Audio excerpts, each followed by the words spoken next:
Alright, so welcome. This is the best weapon type video in Dying Light 2. I just wanted to say that this video took me a long time to make, and because of that I encountered this glitch when I was trying to get some weapons. Basically it's an invisible force field that just kept pushing me back, and it even, like, you'll see I was at the top of the water pushing me back. It looked kind of weird, but just wanted to show that. Let's get into the actual video. So I want to explain some stuff first, but before I do that, I'm just going to have this stamina testing footage play in the background. Some stuff you need to know is that the amount of stamina you have doesn't affect how many swings you can go before emptying your bar. It'll be the same between all levels of stamina. The only thing that changes is how long it needs to refill. So basically, as an example, it would take me 8 swings to swing an axe on both 100 stamina and max stamina being 700, but it would take me longer to refill the 700 stamina than it would the 100 stamina. Throughout the remainder of the stamina testing, I've also marked a couple of the weapons with the band-aid, meaning that they're kind of outliers and they have special unique cases that I'm going to address. So that stick there, basically it was like a walking cane and it had 26 swings, which is a lot.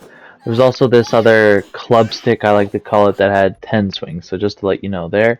Not everything's going to be perfect. Moving on here is our next band-aid. This was the legendary Extinguisher Axe Twitch Drop reward, which I got 8 swings from that. And then this high-tech axe got 19 swings. No real explanation for that. And this is actually pretty cool about the knuckle dusters here. You see this one's called the Ice Picks, I believe. Got 35 swings with them, so I thought that was the baseline. Go into the Lazarus here, and I pick up 4 extra swings, making it 39. And this is due to the buff right here. Stamina regeneration on quick attack, plus 5%. So basically, it just means you have more stamina when you're swinging. As long as you're doing quick attacks, you'll be able to swing for longer. And here the Night Runner's Claws. Only 9 swings from that. And yes, this is the club stick I was talking about. Only 8 swings from that. That one was the magic rod found as an Easter egg. And then this club stick as well got 19 swings. A little bit weird.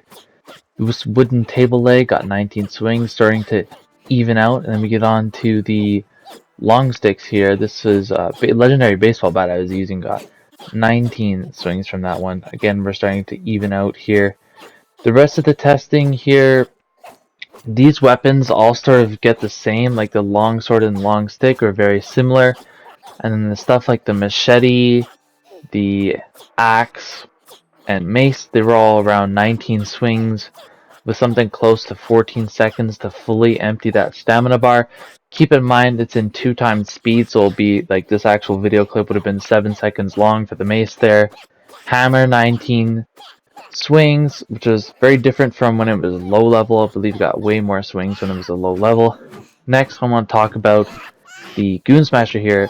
It's the only two-handed weapon that I tested that got 7 swings without needing to replenish stamina. Most of the two-handed weapons are very similar though. So just before we get into blunt versus sharp, I just wanted to conclude the stamina section by saying that if you want to pick weapons that are going to last long without having to refuel stamina, you're going to pick something like a knuckle duster.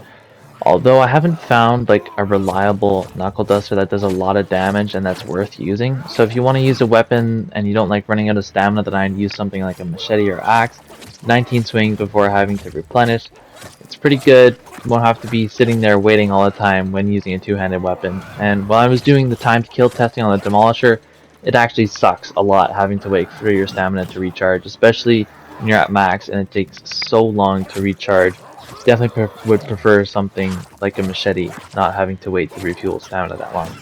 Okay, so as for blunt versus sharp now, I know timestamp was a long time ago, but I'm talking about it now. What you're seeing on screen is me just using a sharp weapon trying to kill this goon, and this is the Seething Demolisher. I'm not a goon actually, yeah. But this thing has a lot of health, right? Like, this whole clip is 1 minute 10 seconds long, sped up, of me just trying to kill this Demolisher just using this katana. And so what I figured out is that in terms of blunt versus sharp, versus a single target high health Demolisher, like the Seething Demolisher and the Baba 1 here, they're pretty much identical. There's no difference between using a sharp versus blunt weapon. Then this is These two weapons, they're within 20 damage of each other. This baseball bat has 20 more damage, and it only completed the killing this Demolisher in 6 less seconds. So that's how big of a difference it is. 6 seconds having 20 damage, that's just up to the weapon damage, not the weapon damage type of blunt versus sharp. So that's, I could pretty much just leave it there. It's not a huge difference, but what we're gonna talk about now is actual applications of why blunt is actually better. Because while here they may seem the same, but blunt, in my opinion, is better just marginally because it has the ability to drain enemy stance meter and send them flying. You'll see it coming up here soon. I'm just gonna finish killing this goon. Again, this clip was a 2 minutes 14 seconds. It was 6 seconds faster than the katana. Just showing off that these two weapons, they both have 19 swings before stamina runs out. They're both long swords and long sticks, similar damage, and well, pretty much made no difference on a single target like this. But now, moving on to human enemies here, you can see that the sharp weapon, this katana, is not doing damage to that gray little bar underneath its health bar as the blunt weapon would. It makes no real difference in terms of combat. Like, they can still block your blunt weapons and they can block your sharp weapon attacks. This guy's running away from me for I don't know why. But see, I'm hitting him with this blunt weapon and it's draining his stance meter. And once that stance meter gets low enough, this grappling hook also helps lower it. But once you lower it, you'll be able to send him, knock him down pretty much. That's all it does. And that's literally the only difference I could conclude when a weapon has the same damage, same like swing, speed, and stamina. That's the only difference, and that's why blunt is just marginally better there.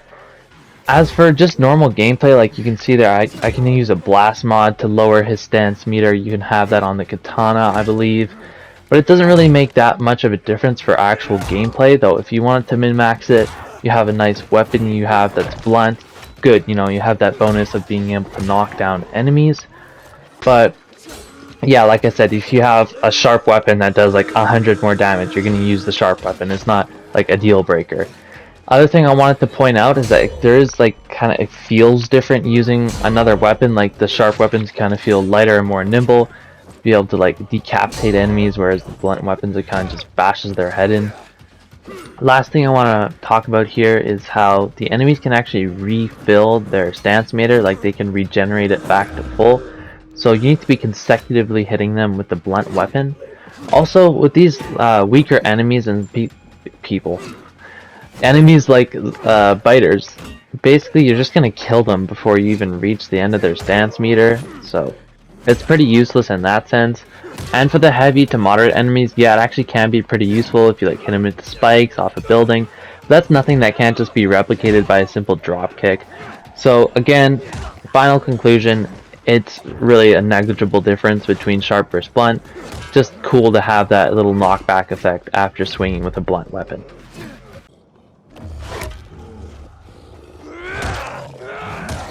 Alright, so in the background you're seeing footage of me using the Goon Smasher trying to kill the Seething Demolisher here. And on paper this weapon has, I believe, the best damage in the game at somewhere around 485 in that range.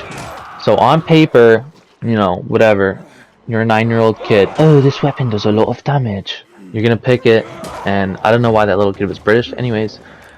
But yeah, you pick this weapon, okay, let's kill this Demolisher, right? But it sucks. It's so bad. And you'll see here, I'm literally waiting for stamina, spending more time waiting than I am actually swinging. And so, on paper, the actual best weapons with the highest DPS are weapons with fast swing speeds, high stamina pools, meaning you can swing longer without having to recharge, and also high raw damage, obviously. And so, with this testing, I've concluded that these following weapons and their respective times are the best and worst for single target damage, best whatever DPS, basically whichever weapons took the fastest and longest times to kill the Seething Demolisher without boosters, anything, just the weapon, me trying my hardest to kill the Demolisher as fast as possible. Just want to say for the weapons that have brackets like the Goon Smasher, I only tested it because it was the best two-handed weapon in the game. That's just basically why I only tested one two-handed weapon. And I sort of did the same for the Knuckle Dusters. The Night Runner's Claws, even though it was performed the worst out of all weapons, I still believe it's the best Knuckle Dusters you can get your hands on in the game. And as for that top weapon there, that's actually something we need to discuss. So the machete with stamina buff, what does that mean? So like I talked about earlier, how certain weapons can regain stamina on quick attack, this machete right here, what you're seeing, basically you have infinite stamina. Like I'm swinging and I'm regaining stamina because I'm using a quick attack. It's nearly impossible for me to run out of stamina, so basically I'm just continuously swinging, not having any downtime. As long as I'm hitting my swings and not being knocked down, I'm able to keep on swinging at the Demolisher and take it down in a quicker amount of time, regardless of the damage value. Now as for the Night Runner claws here, you can see even with that bleed status effect, it doesn't really affect how the DPS. So yeah, I'm running out of stamina, having to wait. I even had this propane tank explosion do some damage off the Demolisher, and still that time was worse than any other time out of all the tested weapons. Now what should you take away from this video? What you should take away from this video is that some weapons may actually be better than others in certain situations.